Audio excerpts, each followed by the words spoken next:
try and summarize, it's a huge experience, but what it comes down to is that you are Jason Brody and you go traveling with your friends, backpacking around Asia looking for adventure, and you find an adventure, you go one step too far, you go a little bit too far down the rabbit hole of this kind of gap year kind of adventure, and you end up on an island that you really shouldn't have gone to, and everything just goes crazy. And then it's the story of Jason just trying to survive on this island, find his friends, and then get home. Oh, come on. As a level designer, it's super interesting. It's an awesome franchise to work on. It's a totally different experience for the player. Lots of FPSs at the moment. They're a corridor experience. It's very linear. It's going through a series of predetermined set pieces that everyone who plays the game will go through the same thing. For Far Cry, since Far Cry 1, it's always been about something a little bit different. It's about giving the player some toys to play with, giving them a space full of possibility, and giving them an objective. And really, how you go about that objective, it's up to you, and how you want to use the different tools that you have at your disposal. So if you're a very stealthy person, if you're a stealthy kind of player, you can scout out an area, you can pick off the guards that you want to one by one, and you can go in, get personal with some takedowns. If you're the Route 1 guy and you just like to go in guns blazing, you can drive up, get on the 50 caliber Jeep, shoot the shit out of everything, take a lot of guys down, throw some grenades in, pick up the flamethrower, go in and just torch some guys. And it's really, in level design, we keep it open and we keep it about the player's choice. Is there a radio tower on the ship? Yeah, and a shitload of Voss's leeches. So we have a single story, and we have a whole bunch of missions that revolve around the story, and it revolves around Jason and his quest to find his friends and ultimately try and escape from the island. And in the story missions, yes, we sometimes have the more directed sequences like you saw in the demo. When you go and meet the doctor and the doctor sends you down the rabbit hole.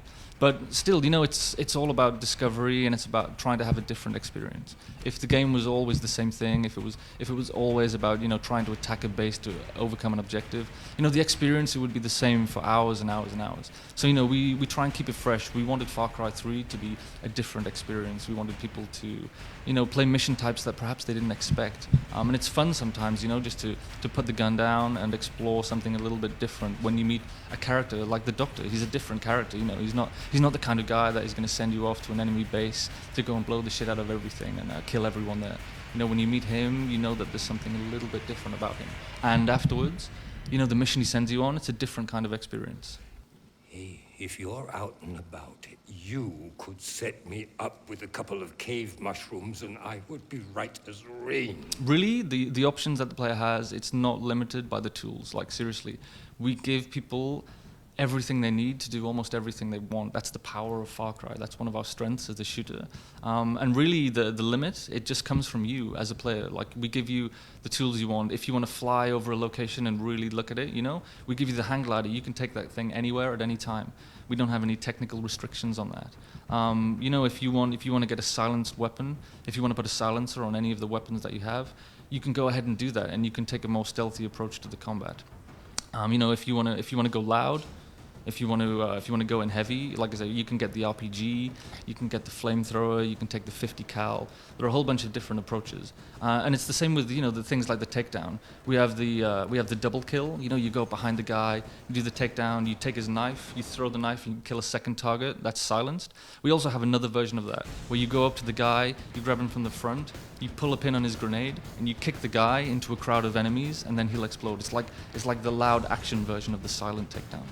So it's like I said, the tools are not the limitation. It's you as a player. It's your choice. Oh shit, they're all over the place. The player will always know where the next story mission is and where the next story mission will come from. As soon as you finish a mission, you'll be told where you need to go next. But the beauty is that you don't have to go straight there. It's up to you. If you want to go in a direct line to the next mission, it won't take you a long time, and you can get there and you can advance the story. But perhaps on the way there you'll be distracted by something. So in the demo, for example, we drove straight from the Medusa shipwreck. We drove straight to the Doctor.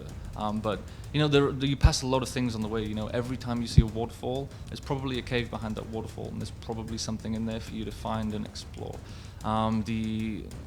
the lighthouse. You know, you see the lighthouse as you drive up towards the doctors. There's this big lighthouse on the hill. And in the demo, we didn't stop there. We didn't go and investigate. We didn't find out why the lighthouse was there, why it fell into ruin, what's gone wrong at the lighthouse. Every moment like this in the world, it has a story embedded into it. And it's up to the player when they decide to go and investigate these things. What's super important for us is every time you do that, every time you go off the beaten path and explore something, you find a reward, you find something compelling. Whether it's a new toy, a new tool, or it's just something like the embedded story. You learn a little more about the island, about the secrets of the island, the people who live there. And then what we didn't show is what happens when you jump from the top of the lighthouse. For Far Cry 3, one of the key things we wanted to do was make sure that the missions were accessible. We didn't want to punish the players by making them play through a whole bunch of content they'd already done, because for me it has zero value at all. So the missions have a really rigid checkpoint system. So if you fail at any point in the mission, you're only going to have to go back and play a couple of minutes. We built on the base of Far Cry 2, so the things that you liked and the things that you expect from Far Cry 2, for sure, we'll have built on them. So the idea of having somewhere in the world that's your own, the safe houses you can take over, for sure, we have the same mechanic. We've just upgraded them since then. The purples will give you a lift on a grey day. It's about Jason on the island, and he's a young guy, he's traveling the world, his mind is open to this kind of experience. So some people in his place, perhaps they wouldn't have let the doctor just jab his arm, because we wanted to leave it a little bit open in that mushroom sequence. You don't really know if it's the mushrooms in the caves that make you hallucinate, or it's because, remember, that doctor gives you the injection, and it's like the doctor's kind of trustworthy, but there's obviously something a little bit wrong with him. And Jason, his mind is open to this kind of experience, and it's the island is the kind of place where you're gonna take a potion from someone that perhaps you shouldn't, and you're gonna take that potion, and something crazy, just like the hallucination sequence, might happen. And not the yellows. Don't take them. They're liable to kill you. We wanted to make sure that the open world was as much of an adventure as the story. So the things that you see in the missions, they're always hinting at a little bit of it in the open world as well. So when you meet someone like the Doctor, for example, the kind of things that he does, they're the kind of things that you can experience more of in the open world. Remember, at the end of the Doctor mission, he asks you if you'd like to come back for a taste later. So it's up to Jason if he does. It's up to the player if they want to go back for that taste.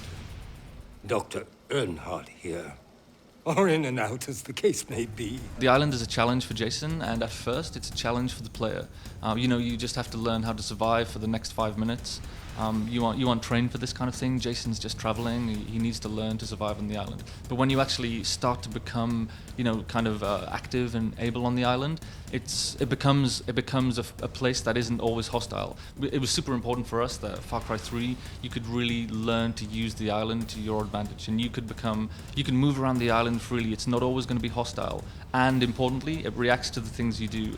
If you take out a bunch of enemies at a certain location, when you go back there, the enemies won't be there anymore. The world will have adapted to the things that you do, and you can learn to master the island. Take off! Okay.